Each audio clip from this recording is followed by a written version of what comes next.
looking at my popularity, some people, they thought, oh, if he is this popular and he becomes a member of parliament candidate, then he will block our way. So they made a plot to kill me.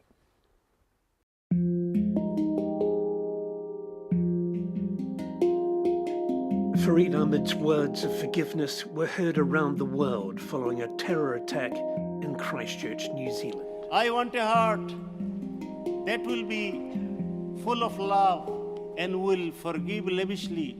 His words and stories offer both healing and hope for the future. If our heart is full of love, then peace will start from here. Episode 35, A Plot to Kill Me. If I choose one point that had motivated me to leave the country, that was my parents, and especially my mother.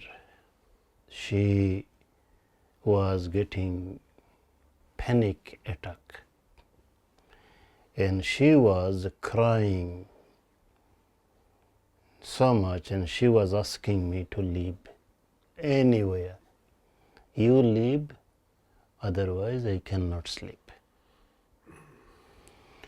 And at some point earlier, I have mentioned in another story that my mother, she went through a huge trauma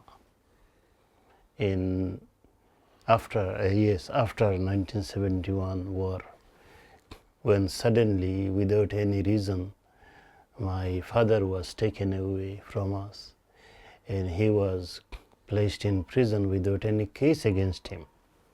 9.5 months she suffered. I remember before my dad was taken away, she was a quite solid, healthy lady. After 9 months, she went into almost half. But I knew her because I was very close. I was her supporter. All that time, I was her supporter, even though I was the middle child.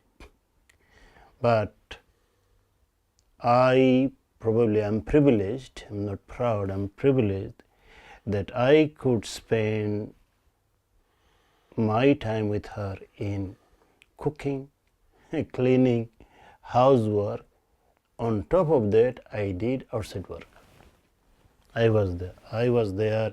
If she had to go out for a meeting, if she had to go out to police station or any other things, or to doctors, I was there always.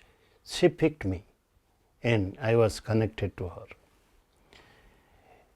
And since then, my mom didn't want me to go to overseas. I had job offers. For example, I had a job offer from a Saudi company, and I was just going to sign.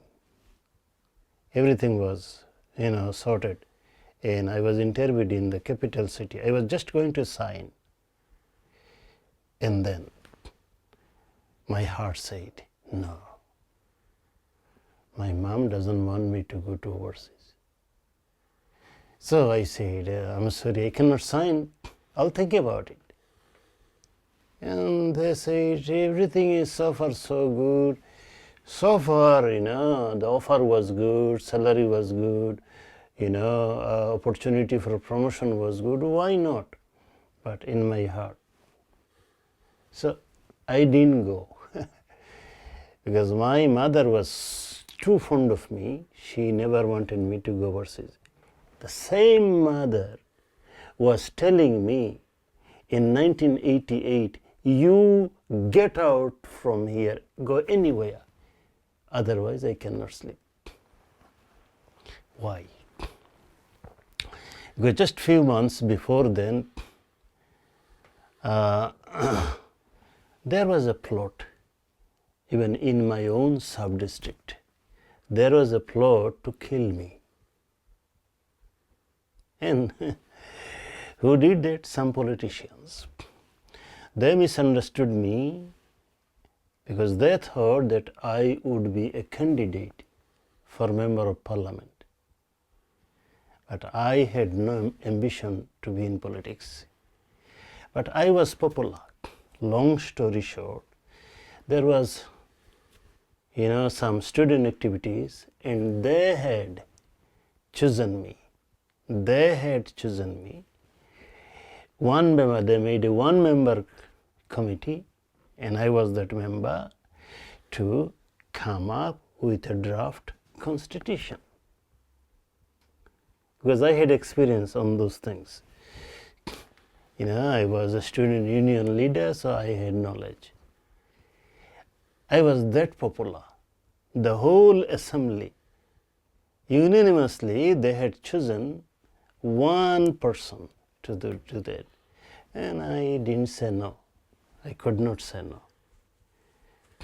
Looking at my popularity, some people, they thought, oh, if he is this popular and he becomes a member of parliament candidate,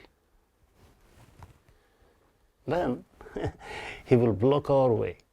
So they made a plot to kill me. So the date, the time, the venue, everything was decided secretly. But on that day in the morning, one of those plotters, he could not sleep at night, he said, because he came running to me in the morning and he was crying, and he said the only one question was hammering me, and that question was, what Farid has done wrong? And I can't find anything. I only saw that Farid has done good, is trying to do good. His work is voluntary. He is not even affiliated with any, political groups. So why should I kill him? If I kill him, he'll be a loss for our society. That is his own words. He was crying when he was saying, I don't know how, I'm going to suffer once they find out, the rest of us find out that probably I have leaked it. But I said, I'm not going to say anybody. Anyway, so I was saved.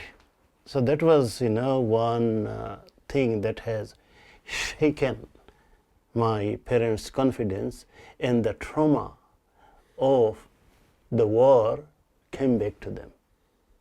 My father, he was worried that is the same legacy is coming on my son as I suffered?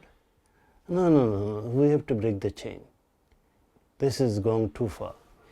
The other thing was, in a good old military government, they have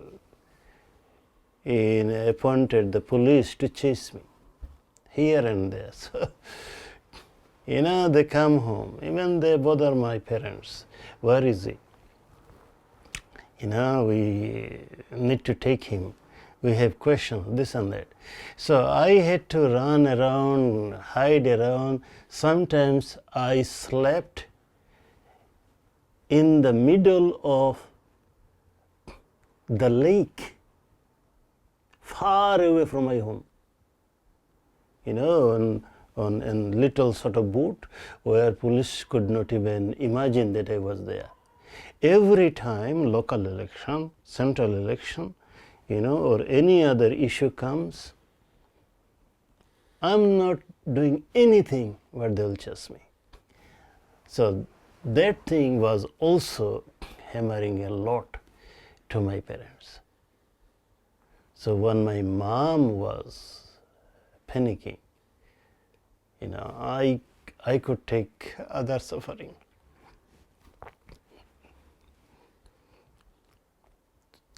So that time I decided maybe I should divert my resilience. I call it diverting. I was resilient to stay there, to continue. But I realized that sometimes it is best that you change your goalpost. So if I came here and brought my resilience here and do good rather than making my parents suffer more. That was my main reason. I considered about my parents, and I thought, and also I believed, that if I give some relief to my parents, something good will come